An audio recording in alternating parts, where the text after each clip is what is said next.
Hey folks, I know I said I'd be getting to the things I will, but I see my buddy Mariko has made another video since we last talked. And she is nowhere near as boring as any of them.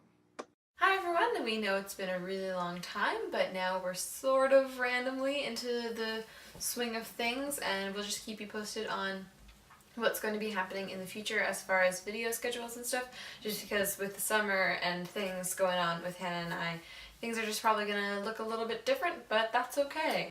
Well, that's fine as long as you don't make Sparky wait too long. So, moving on. Hannah already talked this week a lot about the Dove Real Beauty campaign. Yeah, but she's boring. I really can't watch her. And we just want to bring this up because we thought it was really important because, yes, from a feminist standpoint, we think that it's really important to stress that all women are beautiful and all women can dress and look and be the way that they want without criticism, But, because women should be able to express themselves without being shamed or blamed for that.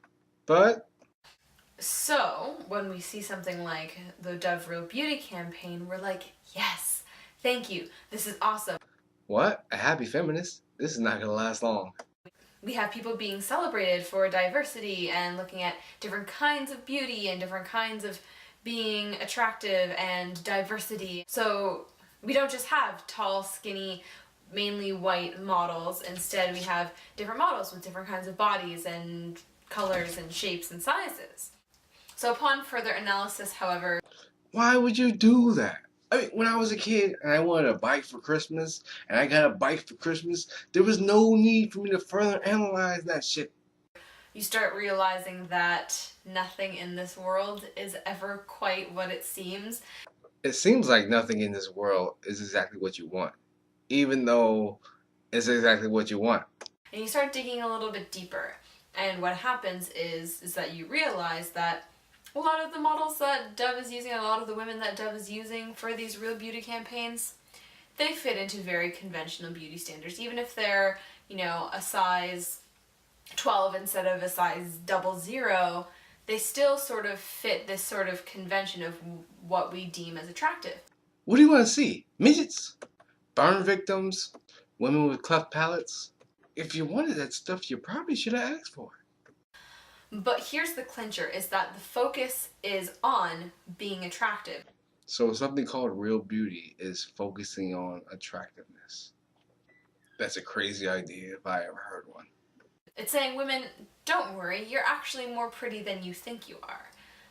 What kind of message is that to tell women?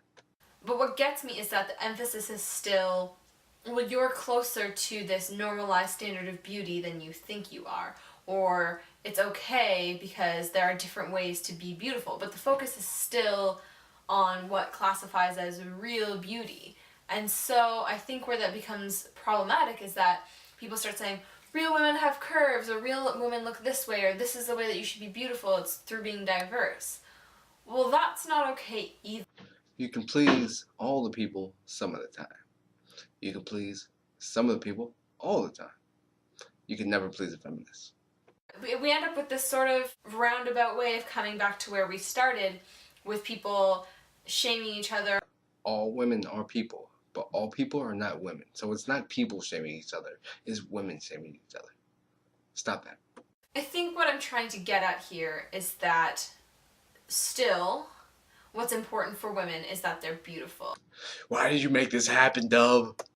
So Dove is trying to sell you products by making you feel good about yourself, being like, yeah, look at Dove, they're doing all this stuff about the Real Beauty campaign, even though they totally objectify women and reduce them to quite literally just photos of breasts in ads campaigns, because that's what sells. So what Dove has done is find out what women like and adjust their marketing to match that. But what you're telling me is, oh, women aren't really like this. Well, I got one question for you. Why the fuck is it working? And for women's products, what sells is trying to make women feel good about themselves. So yes, as Hannah said, some of their videos and stuff are useful in order to teach women and girls that, we should be less critical of ourselves because we know that those beauty standards are unattainable. Here's one of the Dove Real Beauty pictures, and I know there's one thing about all these women. None of them have a spare tire. What the fuck is so unattainable about that? But Dove is still selling you a product in order to, make your hair look a certain way or make your skin look a certain way. And so I think that we need to be critical and remember that, like Hannah said, Dove is a company and companies do what sell.